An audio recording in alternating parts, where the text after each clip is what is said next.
Hooray, we lost. This is the ArsenalVision Post-Match Podcast. My name is Elliot. You can block me on Twitter, Yankee Gunner.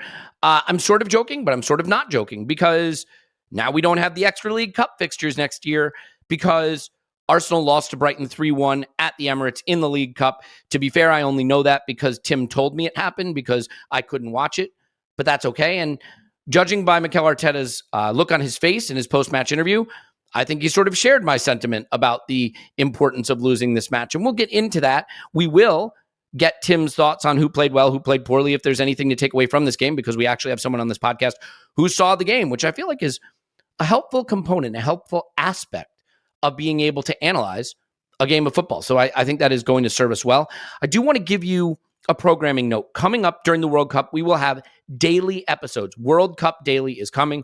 You're going to like the theme music. If you like the Euro Daily that we did, we're bringing that theme music back. It's real good. But the exciting thing about this is that we have Phil Costa and Lewis Ambrose guiding you through the World Cup. Now, Paul and Tim and Clive and I will certainly make appearances on those shows. Obviously, we have to for the England-USA discussion because both of those teams in amazing form lately and going to play an entertaining, no, it's going to be like eye-bleedingly terrible probably, but we'll still talk about it. So I think you're really going to enjoy that. Those guys are brilliant. They know what they're talking about, and it'll keep us all engaged in a World Cup that I think most of us are feeling a little lukewarm about. But if you're not, good for you. We will still have ArsenalVision Podcast to the extent that there's stuff to discuss. And over on Patreon, we'll be doing scouting videos. So things like Danilo and Facundo Torres and Fuller and Balogun, Charlie Patino, Austin Trusty, will do all of that. We'll also hit the rumor roundups like we do there. So there'll still be a lot of good stuff happening, and certainly the World Cup Daily will be part of that, and I am looking forward to it. What I'm not looking forward to, trying to navigate the transfer rumors on Twitter in an era of 10,000 David Ornsteins who all have blue check marks next to their name. So good luck and stay safe out there in January. All right. Let's get into the conversation, and here to have one with me, aforementioned Tim. You can find him on Twitter at Stillmanator. Hello, Tim. Hello there. This is our third time trying to record this show, and that is the first time I've gotten your Twitter handle correct. So hooray me. You're doing great, sweetie. Yeah, you can confirm the game happened? Unless it was some kind of fever dream, on my part, it did happen to the benefit of absolutely nobody. Sounds about right. Well, we're going to have a chat about that, but we'll also talk about World Cup squads, the Wolves game, and the implication of the World Cup squads and how we look in terms of balance for coming back after the World Cup.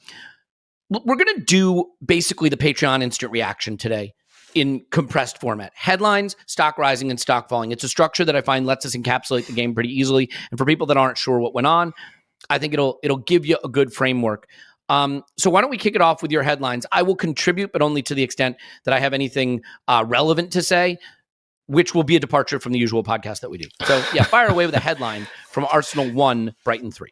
Yeah, sure. So I'll do a different headline from the actual instant reaction because that one was a little bit more tactical, and we'll kind of get into that anyway. But my overall headline is I don't know who the League Cup's for anymore. I don't know what it's for or who it's for. It's always been the kind of poor relation competition, and obviously that's changed over the years, and obviously other things have become more prominent. But I think, and I don't think it is quite Arsenal centric, but I don't think it's just Arsenal centric. I did think that maybe a decade, 15 years ago, it had fallen into this kind of, teams play their young players, and that's a nice bridge between like under 23 football and the Premier League, and it's a good way of getting them through, and it's like cheap tickets and people get to come to the stadium and things like that. But I don't think it hasn't served that purpose for Arsenal for quite a long time. I don't really think it does across the Premier League either. I look at the young players in our team. Has Bukayo Saka even played in the League Cup? I couldn't tell you. Can't think of a time. Rowe, don't really know. I see. Well, yeah, he scored against MK Dons last year, didn't he? But he was already in the team when he did that, and so. For us, probably the Europa League group stage has supplanted that a little bit. But to be honest, certainly at the bigger clubs, I think those young players come through anyway. Like Phil Foden didn't come through because of the Carabao Cup. and neither did Mason Mount at Chelsea. Yeah. Like those guys, they either went on loan, not in Phil Foden's case, and built kind of game time and careers up there a little bit. Reece James, he did the same. He went on loan out to Wigan, had a really good season there. So I don't think the League Cup even has that kind of come and see the stars of the future. And like I kind of tested this with myself and I looked at the Liverpool lineup against Derby last night. They reverted back to what Klopp usually does, which is, I think one of their forwards was wearing number 94. And that was probably like 10 years before he was born. So That's depressing. Thanks for bringing it up. For me too. But what happened was basically those kids played 60 minutes and when it was still 0-0, they all got taken off for Firmino and Nunez and all of that. And basically, even for the young players, they're shit minutes. I think they're crap minutes, they're crap games. The squad players, I'm not sure how much they get out of it really because they're playing with other squad players. So it's very difficult to judge them. They're playing in a very different system with a different level of player. And I just don't know who this competition is for anymore. It certainly shouldn't be happening this year. Maybe I'm being ignorant about the commercial properties of it and the TV deals, given that there's only one game on each night. I don't imagine the TV deal is really lining anyone's pockets. I don't imagine the sponsorship is, and I don't to me the lower league and the championship and the lower Premier League teams just look like they want to get out of it as quickly as possible. And when you look at the winners over the last 15 years, like Swansea is the only one that jumps out as they must have really enjoyed that. The last 5 winners have been Man City times 4 and Liverpool times 1. I mean, what is anyone getting from that? Least of all Man City and Liverpool. Yeah, and I get that there's big club-centric view of all this, but at the end of the day, it is the big clubs winning it again. Man City has 2 full squads, so they can go full bore with a second squad that's going to batter everybody else all the way to winning this thing. And ultimately, yes, cheaper tickets and extra games for young people to go see it. That's wonderful. But what are you going to play 5 games a week to do that? At some point, there's just diminishing returns. And it was one thing when it was the Arsene Wenger era and you were literally seeing the academy kids get a debut and Carlos Vela was chipping goalkeepers in this thing, and we were playing 6-5, 7-5 games with Reading. But this sort of second squad that isn't quite good enough to play in the first team, trotting out and sort of limply going, I don't know who that serves. So it is what it is. I will say this. My headline would be, I think we're seeing Mikel mature as a manager before our eyes. We already know tactically he's a genius. We're already starting to see that a lot of his culture emphasis that I was skeptical of has paid off in a lot of ways. But I think the last sort of question was, is he too dogmatic? Is he dogmatic in his application of his rules and his principles? And I think we're seeing that being updated. If it ever was the case, it doesn't appear the case. I think he got a lot of the rotation pretty right during the Europa League group stage. And in this game, I think he got it spot on, essentially. Only Saliba goes out there, and Saliba, I think, has been more rotated than most in the Europa League games. So, he also shared this game. And ultimately, you have to be able to compromise some of your principles, things like we win every competition, we play to win every game, in service of larger principles. If your philosophy doesn't map to success, then it's not a good philosophy. And you can say, well, Pep never squanders any chance. He has 2 squads. Klopp did. Klopp sacrificed tournaments to go win leagues and Champions Leagues. And I think we would gladly take that trade-off. And I think Mikel has made that trade-off. And now you look at a January where City go to Chelsea, go to United, and then at the very end, the beginning of February, go to Spurs. And somewhere in there, they're going to have a midweek game in the League Cup, maybe 2. 3. Maybe 3. Semifinals, 2 legs. Yeah, because I looked at the dates this morning. I said on the instant reaction, maybe the next round wouldn't have been a terrible game for Arsenal to have, although I revised that because West Ham have gone out. And it would have just meant we had a game before West Ham and they didn't. But I was kind of looking at it and thinking, we're actually going to play a friendly, I think, at the Emirates during that week anyway. And I was thinking, well, it could just take the place of the friendly, quite frankly. But yeah, it's like January 11th is the quarterfinal, and it's like the 25th is the first leg of the semi, and the 1st is the set. So wait, you want to read those dates off again? Do you know what they are? 11th of January for the quarterfinal, between the FA Cup 3rd round and I believe the North London derby for us. So, if that's the case, that means that City are likely going to have games between their trips to Chelsea and United, and before their trip to Spurs. Yeah, I mean, yeah. And look, it could mean nothing. They could win those games easily using second-team players, and it might have, or Erling Haaland tweaks his hammy in the last 10 minutes of one of these things that he's been thrown onto, and he misses a couple of these games, and they drop some points. So, look, to win a title against Man City, you need a little luck, and they need a little bad luck, because that is the distance in their resources and their squad. But this is the way that happens, and so I think. I don't like seeing Arsenal lose.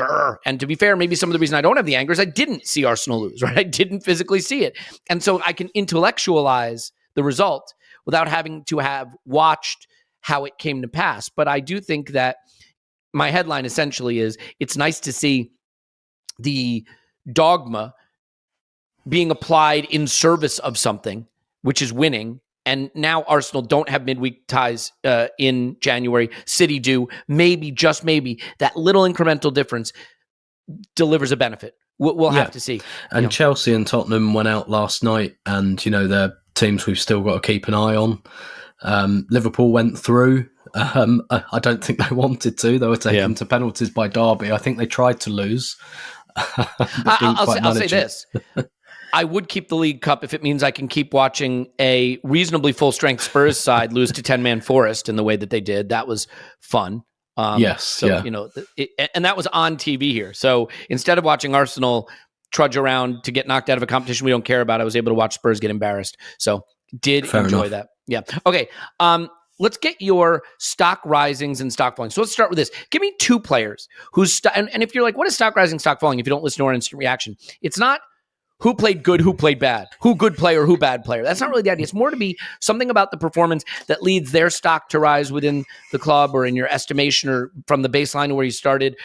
And stock falling isn't who bad player. It's more who, as a result of their performance, maybe dips in terms of where they sit right now in your current thoughts. So let's start with a couple of stock risings from you. Yeah, that's really difficult, actually. Essentially, I don't think many stocks rose or fall in this game. The way I kind of I approached this in the instant reaction was that some like no one played well the whole way through this game. There were some players at half time, Reece Nelson, definitely a stock rising. He started on the left.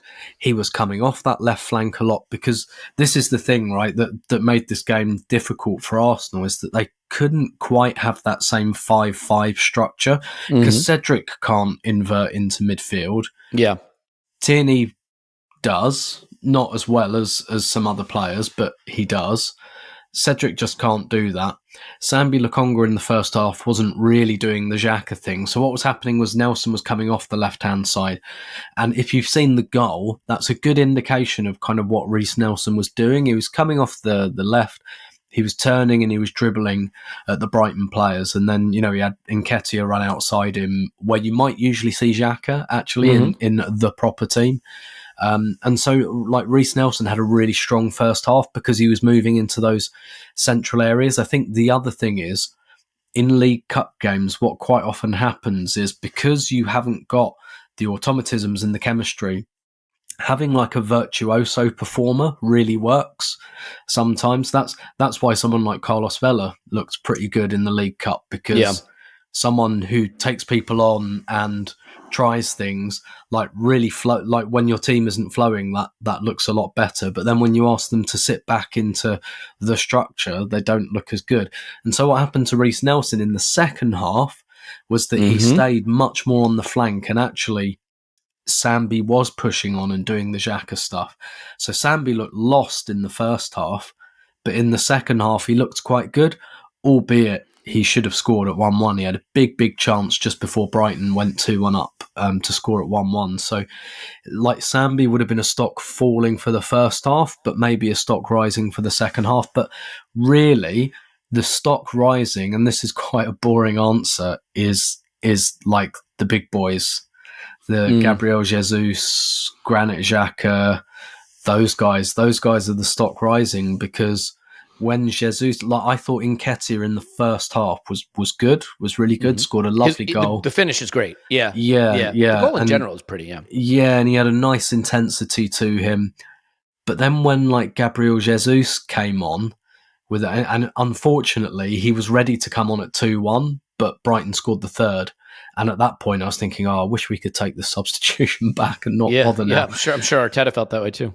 But you could see, Martinelli came on first, then Gabriel Jesus came on, and you could just see the intensity was different with those players. Now, don't get me wrong, they didn't drag us back into the game. They didn't have a fantastic overall contribution. Arsenal didn't really look like scoring once Brighton took the lead, to be honest. But just the speed with which they do things, and I kind of saw Reece Nelson and Eddie fade in that light. I haven't worked out whether that's just a comparative thing, and that they were doing the same things, but all of a sudden a couple of better players came on and it just looks different, or whether they kind of went into a shell a bit. Maybe they were tired, to be honest. Neither of them has been playing 90 minutes a lot this season. And then Gabriel Jesus, I left when the full-time whistle went, and Gabriel Jesus is sprinting over to the referee to have a go at him because he didn't book a Brighton player for kicking the ball out of play. I love it. And Gabriel Jesus is going to the World Cup in 10 days. This is not a game he should give a shit about, but he does. And that's not the same as saying that the other guys don't. It's just that he brings that kind of, this is a football game, and if I'm playing it in my back garden, I'm going to die to win. Yeah. And so I think that's the stock rising, really. Yeah. So the one thing I would say, and again, I'm just reading accounts of it on Twitter or in Discord or whatever the case may be from people who are at the ground. It sounds like we played a decent first half. We get the lead. We had some chances, Tim, and unfortunately, our young goalkeeper made a pretty bad mistake. I guess he slips over, for their goal, and then takes Welbeck down for a penalty. Yeah, I see. I haven't seen this back yet, but I had a good view of it in the stadium. I'm not even sure it's fair to call it a mistake. I don't know. Maybe there's some reason that players shouldn't slip over, but he does just slip. Yeah, I don't mean mistake he did something wrong. Yeah, I mean, it's a mistake, you're right. It's the wrong word, unlucky. He loses. Yeah, but it has been talked about very widely as a mistake, and it was put to Arteta, and Arteta did say, in a supportive way, he said, look, yeah, he made a mistake, but it's fine, kind of thing. And he said, if I have to play him tomorrow, I'll play him tomorrow. It's not a problem. But I don't even think it's fair to frame it as a mistake. It's more of a mishap. He's fine. His positioning's fine. The ball comes over the top. He is perfectly in a position to deal with it, and he just slips. I guess, I don't know, maybe I'm wrong. I don't really understand what he's supposed to do about that. Not slip. Yeah, I guess is what you're not supposed to do, is not slip. Yeah. But then, so I guess, and again, just reading between the lines, it sounds like that obviously pegs us back. We still had some chances. Once they got the goal that gave them the lead, it sounds like that knocked the stuffing out of us and we kind of gave up the ghost. Is that roughly a reflection of how it went? Yeah. And I think at that stage, again, in League Cup games, once we went 1-0 up, because again, the way these games often go is the first goal wins, because the other team just kind of goes, we're not going to kill ourselves trying to get this back, particularly when they're away from home. So when we went a goal up, I thought, okay, that's going to be us. We're going to win this. But because we didn't hold the lead for long enough, it didn't quite happen. But yeah, once Brighton got the second, I mean, their defensive structure was good, etc., etc. It gave them a little bit of confidence. I think you could kind of see, certainly for their fans, this meant a hell of a lot. I was actually a little bit, I don't want to be celebration police, but I was actually a little bit taken aside when I was walking back to the tube station. The Brighton fans were ecstatic. They were hugging each other, punching the air and all of that. And taking the piss out of Arsenal fans. And we're all kind of standing there going, we don't What's care. All this? It's fine. What's all this about? But there were, when they scored the second goal, it was proper limbs. And I think you could see that maybe this just meant a bit more to Brighton than Arsenal. I really don't mean that. I really don't mean that as quote unquote a shot. I will say this. I mean, and again, I'm reaching for things to care about here because I've already expressed how I feel about the competition generally. But if you're Sambi Lokonga, if you're Eddie Nketiah, if you're Reece Nelson, if you're, I guess Tierney to some extent, maybe not a huge extent, Holding, there are players out there that started this game that could really do with impressing Mikel and getting themselves right back there banging on the door. I mean, I think we know Sambi's situation could use a bit of shine on it. And so the fact that they weren't really able to muster the fight to stay in this one throughout, I think if Mikel looks at this performance and looks at some of the recent games and maybe some of the Europa League games like against Zurich and at PSV, if it has any impact, the only impact would be if he was like, we could use reinforcements in January. I think it might tip him over to the, I'm short of that extra guy or two that really can make this a special season. So I would say, Tim, that if we wanted to stretch for any takeaways, and I'm not even sure there are, but if we wanted to, this game, when tied into the Zurich game and the PSV games, might just strengthen the conviction that January is a time we have to be aggressive. Definitely, and I think you saw that in Arteta's like post-match comments. He was asked about the squad, and it was very, the squad is the squad, and like he said, like we know we're short, and we know that 1 or 2 injuries does us, kind of thing. I definitely think he's going to be using these games to make that point, and I think he's already doing that, quite frankly. And I've always been convinced we'll see something in January, and I'm sure he's going to be asked to make that case during the World Cup break. So at some point next week, he's probably going to fly to LA or something like that and speak to the Cronkies. And I'm pretty sure that this is going right in his portfolio. I think my overall, my kind of pithy assessment on the instant reaction was we didn't win the game because of the attack, but we lost it because of the defence. And I don't necessarily mean the back four. I mean, when you look at that front 5, back 5 thing that Arsenal do, 5 in front, 5 behind, we just, some of those players don't have the profile. And that was the thing I was thinking during the first half with Sambi Lokonga. I was thinking, is his Arsenal goose cooked because he's neither one or the other? Because he doesn't really do the, I'm one of the 5 attacking lanes, the Xhaka thing. But at the same time, like El Neni, happy as Larry in the block of 5 behind the ball, absolutely satisfied there. Whereas Sambi, kind of get the impression, not sure he likes either of those roles. I think he just likes kind of being a midfielder and kind of, drifting about a little bit. But yeah, we didn't have that like solidity. And when you look at the goals, you can see what happens. Like the first one, Holding gets done, trying to come out and do Gabriel things, and he can't do Gabriel things, and he can't get back. And the long ball over the top. To be fair, like I said, for the equaliser, I do think the goalkeeper probably gets that 9 times out of 10 if he doesn't slip over.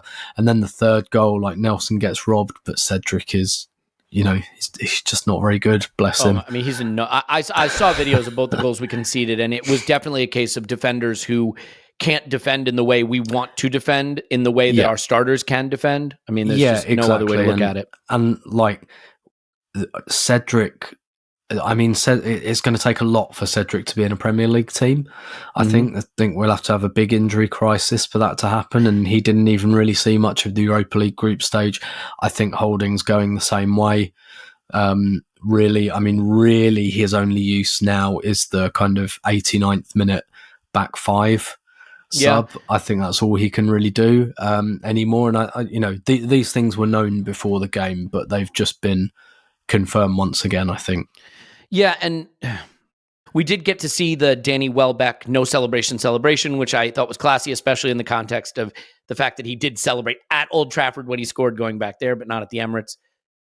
Let's talk stock falling just for a second. And remember, this is not who is bad player or who played bad. This is more about evaluating their performance in the context of what we thought of them going in and where they're currently sat in the manager's eyes or the eyes of the supporters generally.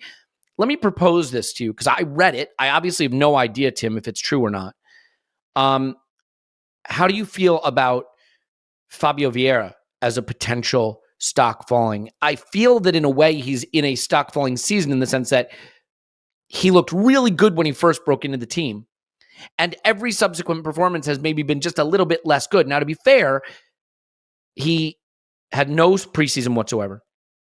He comes in right in the middle in the canter this season. He has very few opportunities to play. He's playing in squads that are torn apart and put back together with disparate pieces that don't play together regularly. I think that's hard for any player, especially a player who didn't have a preseason, hasn't been with the team very much. So I think there are a lot of explanations, and you can call them excuses if you want, for why this is going to be a challenging year for him. Few opportunities in the first team, playing with very strange squads and not having had a preseason. But to the extent that he hasn't necessarily kicked on, was this another performance that was maybe just an opportunity that passed him by a bit? Yeah, I think so. And all those caveats are exactly right. Like I've said before, I just don't think you can really judge players that much on these games, and you judge them more on what they do in quote unquote the proper team. I think the issue for Fabio Vieira is that teams think he's physically weak, and whether that's true or not almost doesn't matter. And it's not the same as Saka, where people are just kicking him, but there's, a lot of shoulder charging, most of it pretty fair, lots of using of physique, and I do think he's struggling with that at the moment, and that might take a few months to build up that kind of tolerance, that kind of physical resistance. And so I do think that there is a bit of that going on. I do think he also might be one of those players at the moment at this stage of his development that isn't entirely happy in like those 5 lanes. That actually he's more of a wanderer, maybe a bit like Sambi. And that he likes to wander, he likes to drift towards the ball. Like one of his big strengths, we're told from his time at Porto, was that he'd pop up all over the pitch. He'd be in full-back positions, he'd go false 9, he'd go wide. And actually this Arsenal team's a lot more structured than that. And there is interchange, but it's still quite choreographed interchange. Mm-hmm. And what Arsenal really want from him is to do what Ødegaard does and be in one of those kind of 5 lanes and combine with the right winger, usually Saka. And so I guess I'd be more interested to judge Vieira next to Saka in that Ødegaard role. He played reasonably well there against Brentford. Obviously scored a really good goal. His overall performance was pretty good. And that probably is best for Arsenal, along with the Zurich game. And so, yeah, I still wonder if maybe, like this system that Arteta's playing, we've seen a few players need to be coached into it, quite frankly, including Ødegaard himself. Partey we've had to see, Xhaka we've had to see that. This is him kind of pushing on like he's been doing this season. That hasn't just been going on this season, that's been a more gradual thing, and he's been getting better at it.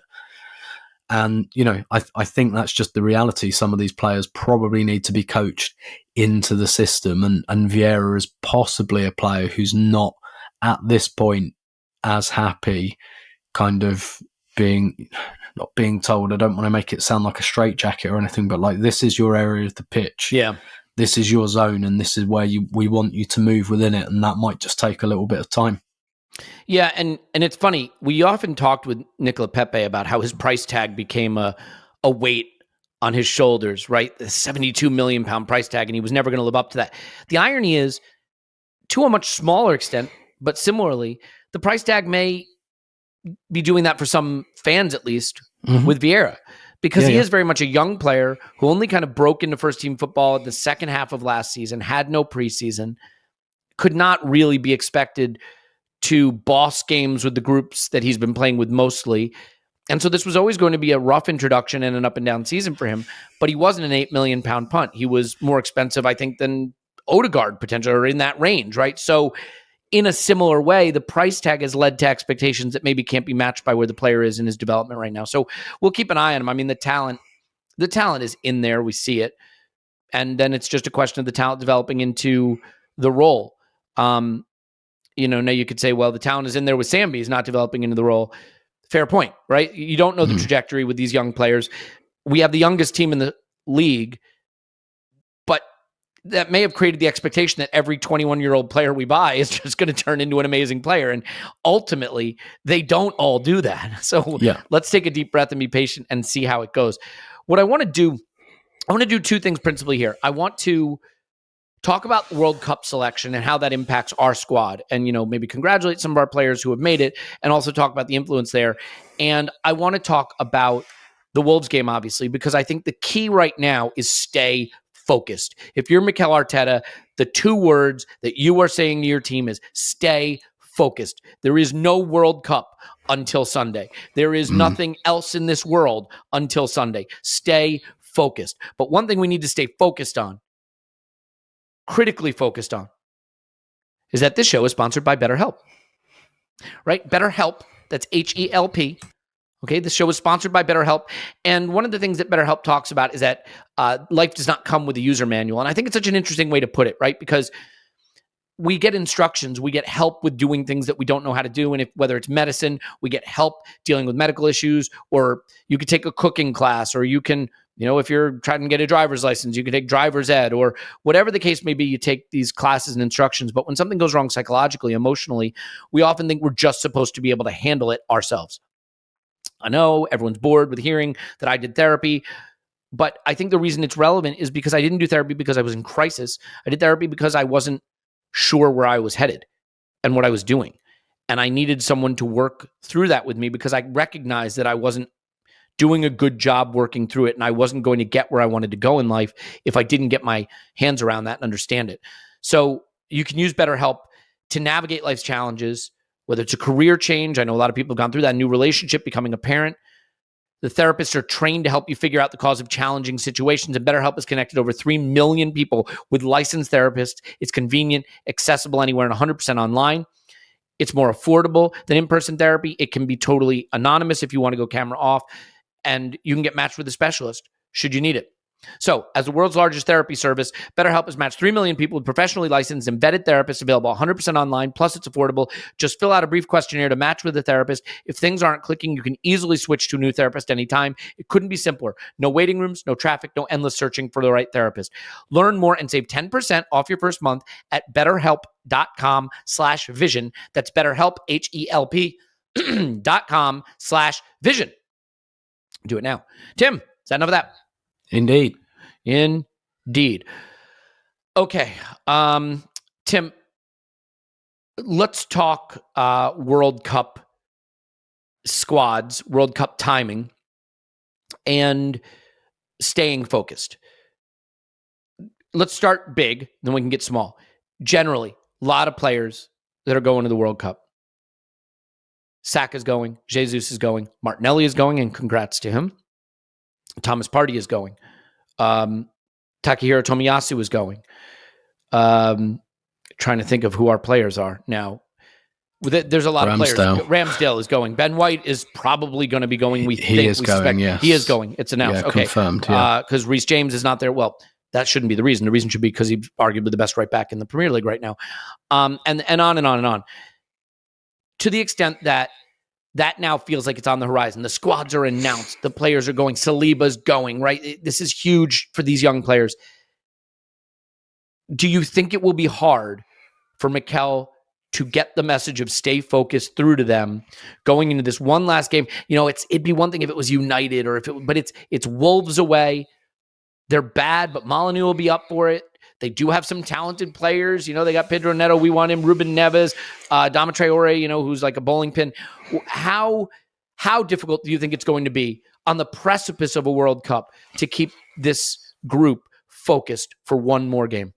I mean, it's certainly something Arteta's got to take into consideration. I think maybe less so for the guys who always knew they were going, like Saka, like Gabriel Jesus. I'm not sure Gabriel Jesus has a setting that other than 1,000%, to be quite honest with you. But yeah, it might be for someone like for Martinelli. I don't think it will be, but it could be because he just got in when it looked like he might not. Yeah, and it would be completely natural, I think, even if it was in the front of his mind, even if it's in the back of his mind, it's a kind of. But then yesterday he came on and he didn't lack any intensity. He was going for the 50-50s and stuff like that. So I'm not worried about it. I think Mikel Arteta should think about it, and I'm sure he will. And someone like William Saliba as well. For them, it's a big thing as well, because he probably didn't think he was going to the World Cup a year ago. Ben White as well, he's kind of, like you say, he shouldn't have snuck in, but I think he has snuck in. Mm-hmm. In reality. You mean it shouldn't have had to be a sneak. It should have just been a layup. Yep. Mm-hmm. Exactly. So, yeah, maybe for some of those players, maybe it's... And, Tomiyasu is in the squad. I don't think it sounds like he'll be available for Wolves, but it kind of sounds like they think he'll be all right after that, and I don't think that Arsenal will play him. I do think now Zinchenko's back as well. I think they'll and Ukraine on in the World Cup, so we're not massively risking anything for Zinchenko. I do think that, maybe we'll just say, don't worry about it, Tomiyasu, like we're covered, you go to the World Cup kind of thing. So it's definitely something the manager has to think about.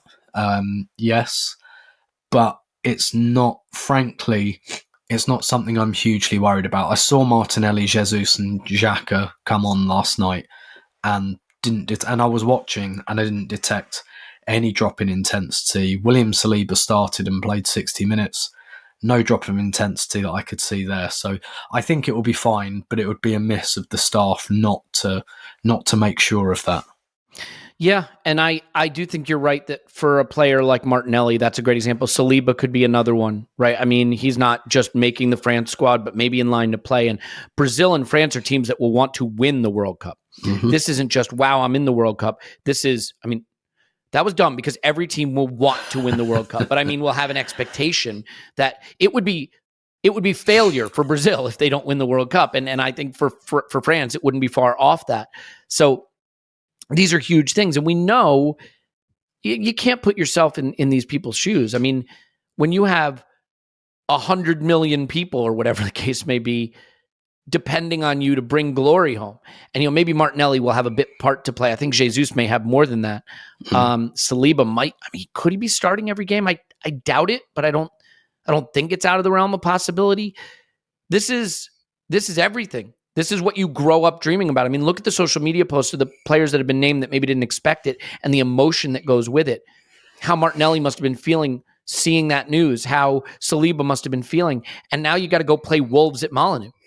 And Mikel has to tell them to stay focused. And I do wonder if we had a bit of a bigger squad, if someone like a Smith Rowe might play over a Martinelli in this game. Mm-hmm. Just out of that concern for, am I going to get his best?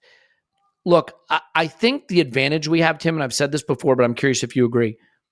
If you're Chelsea, if you're maybe even Spurs, if you're a big club that isn't where you want to be in the table at present, if you're Liverpool, and you're going into this game with the World Cup beckoning, and you're going to be playing in the World Cup, and you're not really competing for much in the league, it could be easy to shrug it off and say, I don't give a shit about this game. Yeah. Is the advantage for Arteta that he can look at them and say, you have a title available to you. You could be Premier League champions. Don't throw that away with one game to go going into the World Cup because your eyes aren't on the prize. Because we have something we're fighting for, do you think that helps with the stay focused message? Because we're not sitting like 7th, hoping to get to 4th. We are top of the table, and they will not want to give that up. That is a real tangible prize. Yeah, tangible is exactly the word. It's not just staying on City's coattails. It's staying ahead of them and being on top of the league and being top of the league for the next couple of months, at least. That is an incredibly tangible prize. And that is pretty much the reason I don't worry about it that much, because like you say, even if we were like 4th and we're like, oh, we're looking all right, we're looking like we're in the mix, that might not be enough to do it. But yeah, to your point, it's kind of, look, we're top of the league. If there's going to be a title race at all in the Premier League this year, it's going to be because of us. And I don't know how valuable this is like for players or anything really, but you kind of say the country wants us to do this. Maybe not Spurs fans. Yeah, I was going to say not all of it. Yeah. Not all of it, no. But which makes it even sweeter. Yeah. Well, yeah. But like a lot of people who don't hate Arsenal, don't have a particular problem with Arsenal, would probably, it's too much to say rooting for us, but like if there's going to be a title race, it's going to be because of us. Otherwise, it's just going to be like another City whitewash. So, you could do the friends, Romans, countrymen type speech if you want, and say like, the country wants this, it demands this. However true that actually may or may not be. So, I absolutely do think that's a big thing. And someone like Martinelli, again, I don't doubt. I'm not sure Martinelli has an off switch anyway, but you could say, look, Smith Rowe's going to be fit when we play again, and Brazil are probably going to at least go deep in the tournament. So excellent chance that Smith Rowe starts against West Ham on Boxing Day if he doesn't have a setback or anything like that. So that's one game. That's one game already, and it's like if he plays well, look at what happened to Tomiyasu. Brilliant. Ben White came in, couple of good games, stayed in, never gave his place up. So if you wanted or needed the stick, I think the stick is there as well. I'm not sure that Martinelli needs that per se, but it's there. Yeah, it is. And I think it's difficult because Wolves are bad, and I'm sure that the animal.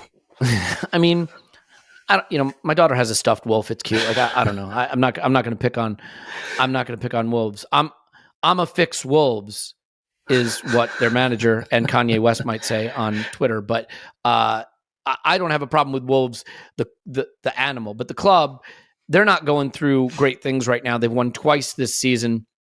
They have scored 8 goals. 8. The fewest in the league. They have conceded 22, which is actually not abysmal. We know they play sort of a dire defensive type of football. Now, in terms of expected goals, they're actually more aligned with the lower level teams in the league. Teams like Forest, Southampton, and Chelsea, for example. The bad teams, the teams that aren't very good. I'm kidding. But I think there are certainly players that might want to prove a point. I have to admit, I have no idea if he's fit or how he's been playing. Is Pedro Neto doing anything for them? Because he would be someone who would certainly, I think, want to make a point. If that's... I don't entirely know. I think Elliot, what's happened to Wolves is basically they've lost their attacking identity.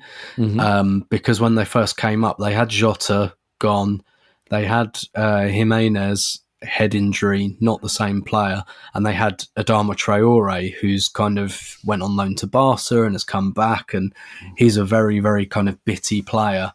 And they've got Neves and Moutinho, and I think it's Moutinho that's like 35, 36, and so they've got to replace him. So basically, there's some big players, and like they lost for some reason. They let Conor Cody go on loan to Everton. And then when they came up, they had Willy Boley as one of their centre halves, and he's not basically like a lot of big characters from the spine of their team.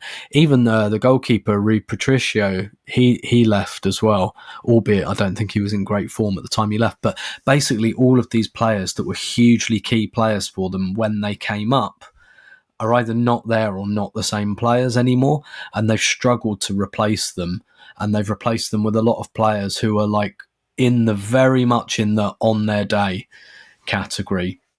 Pedro Neto and Ruben Neves are the only two I look at and think, you guys are pretty consistent. The rest, but I do also think in terms of raw talent, they shouldn't be bottom of the league. I did think they'd struggle this season just because I sense that staleness. They've changed coaches around quite a few times now, and you can sense like those teams that came up like Stoke and Swansea, and they had this big identity and they bashed heads and blooded noses in their own way, and then it just slowly tapers off, and you kind of see them and you think, yeah, we're losing them soon. They're just going to get relegated at some point. I kind of had that sense from Wolves for the last 18 months or so, that there's a drift there. But in terms of raw talent, I don't think they belong at the bottom of the league. I don't look at them and go, oh my God, that's a team of championship players. I don't think it is. I think it's just like a bit of a mix and match assortment of players who either haven't quite lived up to their potential or haven't had the players beside them to bring them on. So they're very much like, they're a potentially on their day team, but like you say, they create very little, and that should really play into our hands, because when you play a team that creates very little, you've only got to score 1 goal. Yeah.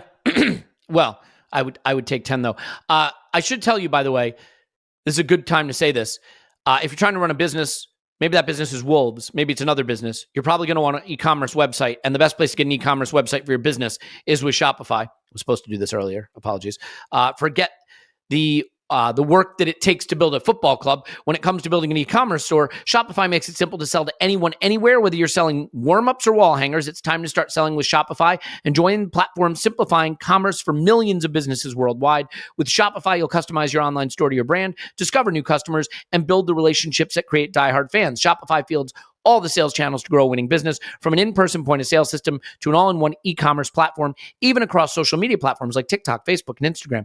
And thanks to 24/7 support and free on-demand business courses, Shopify is your team every step of the way. It's how every minute new sellers around the world score their first sale with Shopify, and you can too. I've built multiple Shopify sites. It's insane. You want to sell on Instagram? Drag and drop. It's done. You want a free shipping banner, drag and drop. It's done. You want to drop video in, it's done. You don't have to worry about credit card processing, taxing. It does it all. You can even have them do the shipping for you. So you just pick a URL, you sign up for Shopify, and you're selling online. My wife has gotten into baking, and she's like, I wonder if I could sell these macaroons or whatever, the baking thing of the moment is. And I'm like, you should do it. She's like, I don't know how to build a store. I'm like, just go to Shopify. It's that easy. So try out Shopify for free today and start selling anywhere. Sign up for a free trial at shopify.com/ArsenalVision, all lowercase for some reason, all lowercase. Go to shopify.com/ArsenalVision and start selling online today. Shopify.com/ArsenalVision. Tim, is that now enough of that? He asks, having asked previously if it was enough of that, and you said it was, but it wasn't enough of that. Is this now thoroughly enough of that? Thoroughly indeed. Thoroughly indeed. Okay. My take on the Wolves game is that,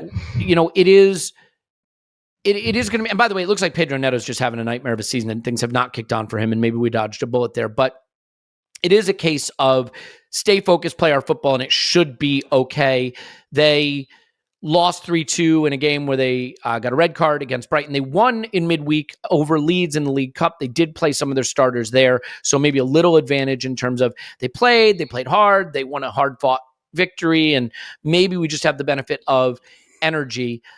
I expect that we will see exactly the same team that is our first team at this point, and that includes, I would presume, Zinchenko on the left, Ben White on the right, Gabriel and Saliba at the back. Do you anticipate any change whatsoever in the lineup? No, absolutely none. And one of the things that we've not commented on yet, albeit I think we're both supportive of the lineup that was put out against Brighton, is that Saka and Partey weren't in the squad at all. I think that's not a surprise with Partey at all, because we all know why that's happening, but Saka as well. Like, Miguel took away the temptation to even give him 15, 20 minutes at the end. That was a feet-up job. And I believe the first time this season that's happened. So, yeah, like there should be a fair amount of freshness, and to your point earlier, talking about like at some point you have to make choices, and some point your principles can't be an obstacle to success. That's why you rotate in the Europa League and the Carabao Cup in the first place. Otherwise, if you are an absolutist about that, you play your first choice 11 for every single game. We haven't been doing that. We've been making choices, we've been making compromises, is what we've been doing. So I think basically you can already see what the team's going to be, and I would be staggered if there was any deviation from that. Even Tierney started the Brighton game and Zinchenko didn't. That tells you who's starting at left back, quite frankly, and everything else, particularly assuming Tomiyasu's still out, everything else picks itself at this stage. Just in terms of where the club wants to go, let me ask you a tricky question, but to what extent do you think this sudden and let's call it unexpected title challenge that we find ourselves in could have tremendous repercussions for our ability to kick this project even into the next gear, in the sense of this? Firstly, we have the youngest team in the league, and these players are getting picked for their country. Now, they're getting picked for their country because they're good, but they're also getting picked for their country because they start on the team that's top of the Premier League. They could be playing just as well, and if we were sitting sixth, they're not getting picked. William Saliba's in the France squad because of it. Gabriel Martinelli's in the Brazil squad because of it. I think Bukayo Saka obviously had established himself in the England squad already, but Ben White, he's probably going because of it, and only barely, which is a travesty. I do want to express, not apologies to, but sorry, a little bit of regret for Gabriel Magalhaes, who I think is a bit unlucky, but that's a loaded group that Brazil have, and there's no shame in not quite making it right now. Matt Turner, by the way, I think we should say made it. Austin Trusty didn't. Shame there. Seems like he's having a pretty good season. Ramsdale, of course, makes it. And I don't think he's necessarily as highly regarded if we're not where we are. You combine that with the fact that we're top of the league and we're going to be back in the Champions League. And Tim, this gives us some recruiting power. If you're one of the young talents in the world right now, is there any club you'd rather come to than the one that's sending its players to the World Cup, giving minutes to youth players, not youth players, but younger players, and winning with them? And winning with them with a group that, if they stay together, isn't just peaking right now, but maybe just continuing its ascent. So do you think these inclusions in World Cup squads, combined with where we are on the table, gives us an ability to potentially go out and recruit the kind of players that for maybe the last 8 years or more, we've been saying, well, he's not going to Arsenal? 100%. Like Saliba with France, definitely. Martinelli with Brazil as well, when you look at how stacked they are, even though they're taking 9 forwards. I mean, to prove your point, Firmino's not going. Martinelli's going, Firmino's not going. And Chite said when he was asked about Martinelli, I mean, he specifically referred to Arsenal's position in the table. He said he's one of the best players on the team that's on the top of the Premier League. And that counts for quite a lot. And maybe if Liverpool were where they usually are at this point of the season, maybe Firmino's going. He picked Chite picked a couple of players from Flamengo as well, and guess where Flamengo are in the Brazilian league, and they've won the Copa Libertadores and all of that.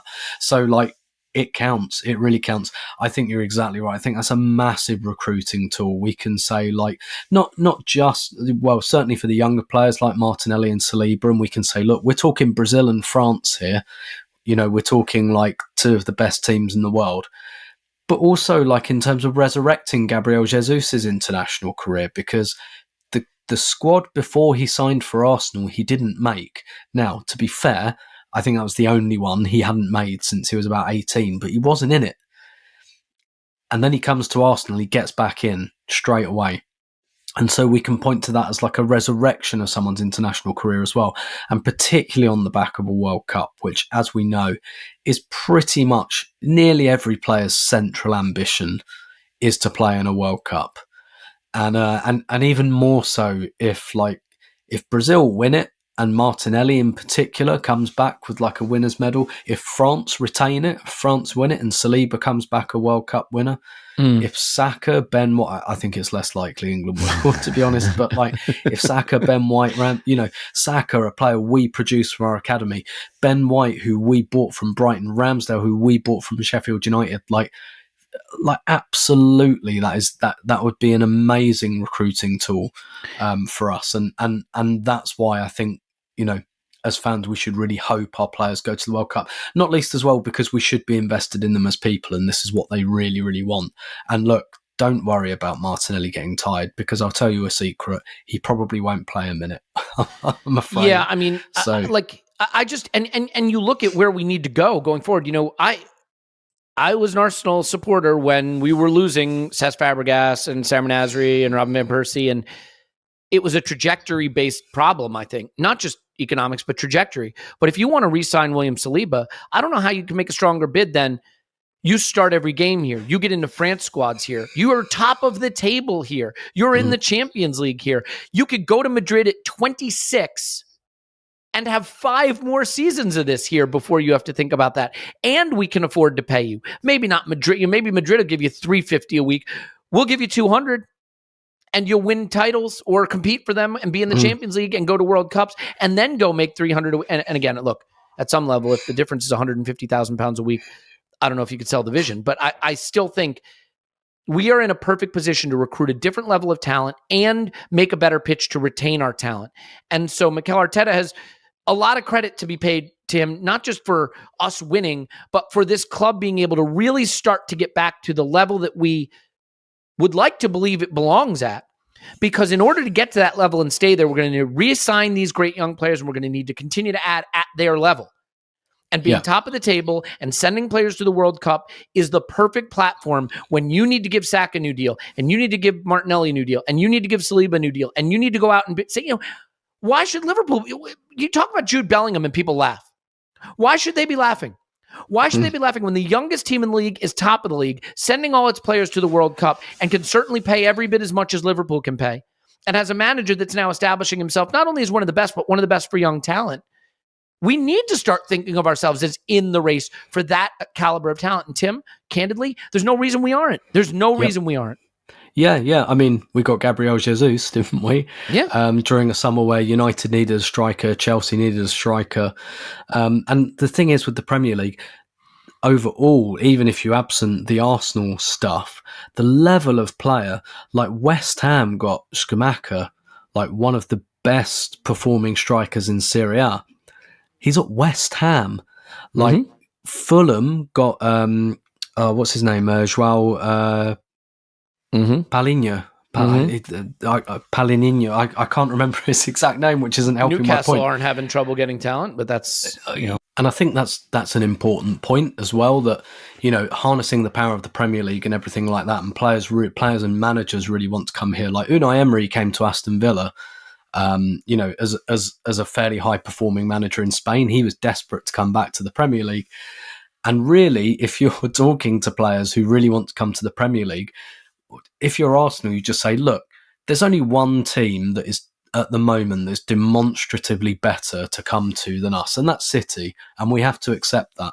But City can't have a squad of 200. I mean, they could, but they're not going to have a squad of 200 players. So, and let's make that hay while the sun shines. And Newcastle are still on the rails a little bit, because in a couple of years, then it will be Newcastle and Man City, and that will be, a little bit more competition. But we can really, really sell ourselves. Like the Premier League on its own has such a big pulling power, and for us to be able to say, look, we are one of the best performing, happiest, most vibrant teams in the Premier League at the moment.